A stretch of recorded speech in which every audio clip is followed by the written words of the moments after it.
सुप्रभात बच्चों, आप सबका हिंदी कक्षा में स्वागत है। बच्चों, अपना मधुप हिंदी पाठमाला किताब निकालिए। आज का कक्षा कार्य है पाठ 10, ऐसे मिली सजा, पृष्ठ संख्या 82 और 83। पाठ को ध्यानपूर्वक पढ़िए। पाठ 10, ऐसे मिली सजा। काफी दिनों के बाद वे सारे पेड़ पौधे घूम फिर कर लौट आए। जंगल फिर से हरा भरा हो गया, मगर इस बार वे कुछ ज्यादा ही अहंकारी हो गए थे। जब उनका मन होता वे फल देते, जब मन होता वे छाया देते, जब मन होता। तो काफी दिनों के बाद आप सबको मालूम है कि सारे पेड़ उड़ के कहीं और चले गए थे। तो काफी दिनों के बाद बस वे सारे पेड़ दोबारा घूम फिर कर लौट आए। जंगल फिर से हरा भरा हो गया, मगर इस बार ये जो पेड़ थे, इन पेड़ों को कुछ ज्यादा अहंकार हो गया था, उनको घमंड हो गया था, वो घमंडी बन गए थे। जब उनका मन होता तो वो फल देते, जब मन होता तो छाया देते, और जब मन होता मतलब उनके मन के हिसाब से वो लोगों की मदद करते थे। जब उनका मन करता वे हवा देते। लोग पेड़ों को समझाते बुझाते उन्हें विनम्रता से रहने की सलाह देते, मगर पेड़ टस से मस नहीं होते थे। पेड़ कहते, हम क्यों झुके, हम तुमसे बहुत बड़े हैं, ऊंचे हैं। लोग पेड़ों के घमंड को देखकर चुप हो जाते। तो पेड़ जो है वो समझते बूझते, पेड़ों को लोग समझाते थे बुझाते थे, मतलब उनको समझा रहे थे कि आप लोग सबके साथ प्यार से बात कीजिए, सबके साथ विनम्रता से पेश आइए। लेकिन ये पेड़ जो थे वो बिल्कुल ये बात नहीं मान रहे थे। पेड़ कहते थे कि हम क्यों झुके, हम दूसरों के सामने क्यों झुके। हम तुमसे बहुत बड़े हैं और ऊंचे, क्योंकि हम बहुत लंबे हैं और बहुत बड़े हैं, इसलिए मनुष्यों से हम ज्यादा श्रेष्ठ हैं। लोग पेड़ों के घमंड को देखकर चुप हो जाते, लेकिन लोगों ने जब ये देखा कि वो कोई भी बात नहीं सुनना चाह रहे हैं, कौन, पेड़, और उनको कुछ भी समझ नहीं आ रहा है, उनको जितना भी वो समझाते वो उसका उल्टा ही करते, तो ये देख के लोग चुप हो गए और उनसे कोई भी बात उन्होंने ना कहना ही ठीक समझा।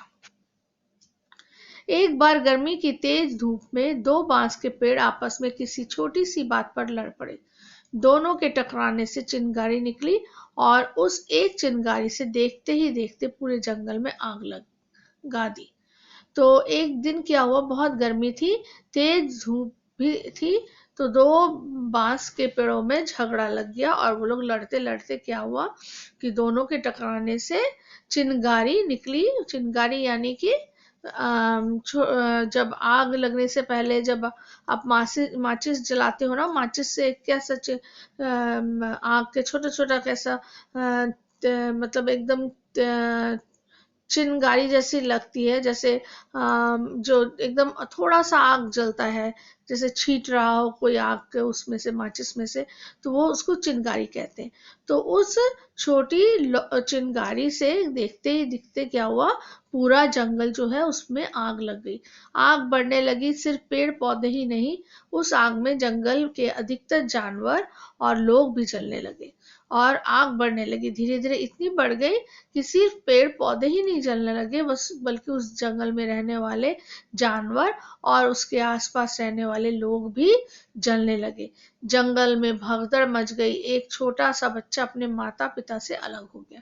इस हालत में जंगल में सब इधर उधर अपने मतलब जान को बचाने के लिए दौड़ने लगे। उनको डर था कि वो इस आग में कहीं जलकर मर ना जाए, तो सब लोग भाग दौड़ रहे थे कि अपने आप को बचा सके। इतने में एक छोटा सा बच्चा अपने माता पिता से अलग हो जाता है। वह अकेला बच्चा फूट फूट कर रोते हुए अपने माता पिता को ढूंढ रहा था। उसकी करुण पुकार से पेड़ों का सरदार बरगद व्याकुल हो गया। उसने छोटे बच्चे को अपनी गोद में उठा लिया। पेड़ पौधों की मूर्खता और घमंड से वह बहुत दुखी हो गया। तो वह अकेला बच्चा जोर जोर से रो रहा था, क्योंकि उसे अपने माता पिता दोनों कहीं भी दिखाई नहीं दे रहे थे, और वो अपने माता पिता को ढूंढ रहा था, लेकिन कहीं भी वो उन्हें नहीं देख पा रहा था। तो उसकी इतनी करुण, बहुत इस दयनीय अवस्था को देखकर, मतलब इस हालत में बच्चे को देख के कि वो कितना परेशान है, तो पेड़ों का जो सरदार था बरगद, वो व्याकुल हो गया। व्याकुल यानी कि वो भी चिंतित हो गया, वो भी उसका मन बहुत खराब हो गया कि अरे ये क्या हुआ, बच्चा कैसे रो रहा है देखो। तो उसने छोटे बच्चे को अपनी गोद में उठा लिया। किसने उठाया? बरगद के पेड़ ने।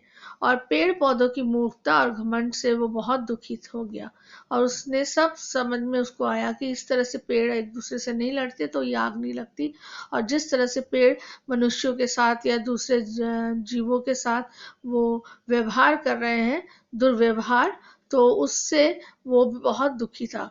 उसने नाराज होकर पेड़ पौधों की सभा बुलाई। अब उसने क्या किया, सभी पेड़ पौधों को कहा कि आओ, अब हम लोग एक जगह इकट्ठा होंगे, और उसने सभा में सबको बुलाया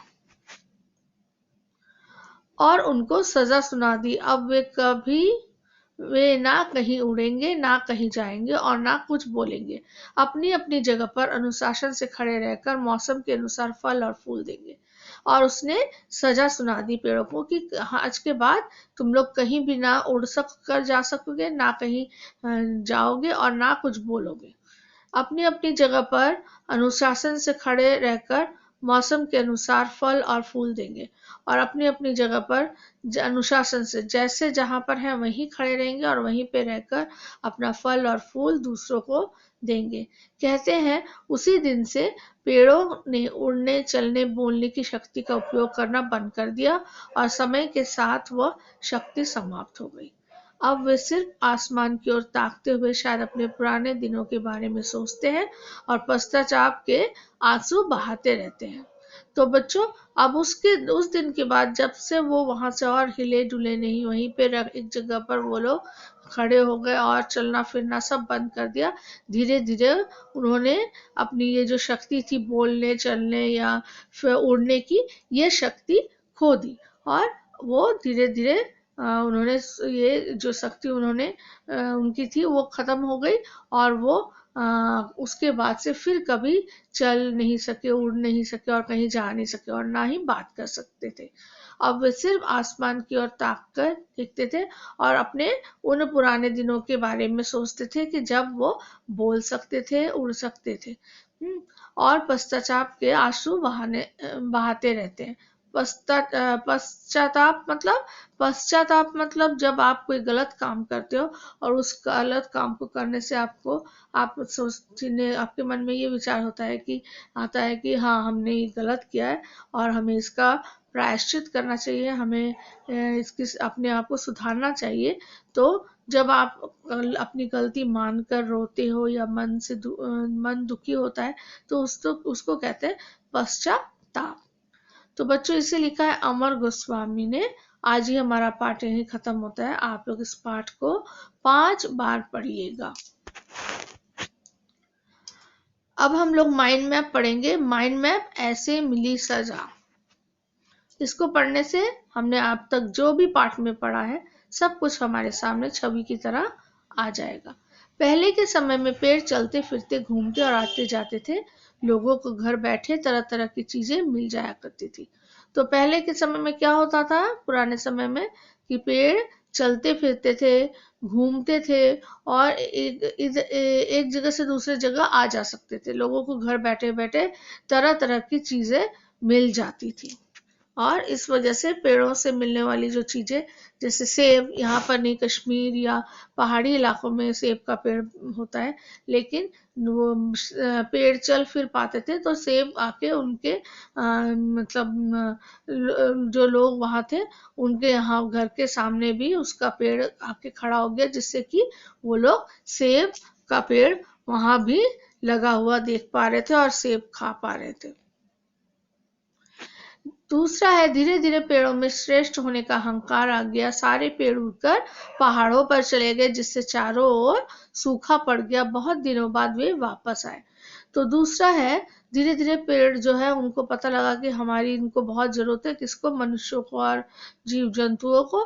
तो उसमें अहंकार, उन लोगों में अहंकार आ गया, घमंड आ गया। सारे पेड़ उड़कर एक दिन कहाँ चले गए, पहाड़ों पर, जिससे चारों ओर सूखा पड़ गया। बहुत दिनों बाद, लेकिन बहुत दिनों बाद वे वापस लौट के आए। तीसरा है, उनका अहंकार बहुत बढ़ गया था। वे ना तो समय पर फल और छाया देते थे, ना किसी की कोई बात मानते। एक बार गर्मी के दिनों में दो बांस के पेड़ों के लड़ने के कारण पूरे जंगल में आग लग गई और भगदड़ मच गई। एक बच्चा अपने माता पिता से बिछड़ गया और पेड़ इतने ज्यादा अहंकार उनमें आ गया था कि वे ना तो समय पर फल देते थे और ना छाया, ना किसी से कोई बात करते थे। एक बार गर्मी के दिनों में दो बांस के पेड़ों ने लड़ाई की और उससे क्या हो गई कि आग उत्पन्न हो गई और आग लगने से पूरे जंगल में आग लग गई और सब लोग वो अपनी जान बचाने के लिए एक एक जगह से दूसरी जगह भागने लगे, उस जगह को छोड़कर। तो भगदड़ मतलब भागना। तो एक बच्चा अपने माता पिता को नहीं देख पा रहा था, यानी कि उनसे बिछड़ गया था, अलग हो गया था इस भगदड़ में, और वो अपने माता पिता को ढूंढ रहा था। चौथा है, बरगद ने उस रोते बच्चे को गोद में उठाकर पेड़ों की सभा बुलाई और उन्हें कहीं भी न जाने और समय पर फल और छाया देने की सजा सुनाई। तो बरगद ने उस रोते बच्चे को अपने गोद में उठाकर पेड़ों की सभा बुलाई, पेड़ों को बुलाया और उन्हें कहीं भी न जाने का और समय पर फल और छाया देने की सजा बनाई। जैसे ही बरगद को पता लगा कि बच्चा जो है इतना डर गया है, वो उसके माता पिता से बिछुड़ गया है, क्योंकि सब लोग इधर उधर भाग रहे थे, उसी में ये बच्चा अपने माँ बाप से अलग हो गया है। तो उसे बहुत गुस्सा आया पेड़ों पर। उसने सभा बुलाई और कहा, आज के बाद कोई भी कहीं भी नहीं आ जा सकता, और समय पर फल और छाया देने की सजा सुनाई। ठीक है, तो ये हमारा कहानी, हमने ये सब जो है मुख्य बातें जो है यहाँ पर माइंड मैप में दिया गया और ये हमने पढ़ा। अब हम आगे देखते हैं क्या करेंगे। आज का गृह कार्य है आपका, आप 11 पाठ 11 ऐसे मिली सजा से पृष्ठ संख्या 88 उसमें शब्दार्थ को अपने कॉपी में लिखिएगा। ठीक है, तो बच्चों आप लोग खोलिएगा अपना कॉपी और उसमें इन शब्दार्थ को एक के बाद सुंदर करके लिखेंगे और याद करेंगे। शब्दार्थ में एक बार पढ़ देती हूँ। पहला है आंगन, घर के भीतर का खुला हिस्सा। संगी, साथी, मित्र। सुविधा, आसानी। बहुधा, बहुत अधिक, अधिकतर या बहुत अधिक या अधिकतर। ख्याल रखना, देखभाल करना। स्वभाव, व्यवहार। श्रेष्ठ, बड़ा या महान। योग्य, अधिक गुणवान। अहंकारी, घमंडी, चिनगारी, आग की छोटी सी लौ। ठीक है, तो व्याकुल, परेशान, दुखी। पश्चाताप, पछतावा। ठीक है, तो ये सब शब्द आप लोग अपने कॉपी में लिखिएगा शब्दार्थों को और इनको याद कीजिएगा। आज इतना ही बच्चों, धन्यवाद बच्चों।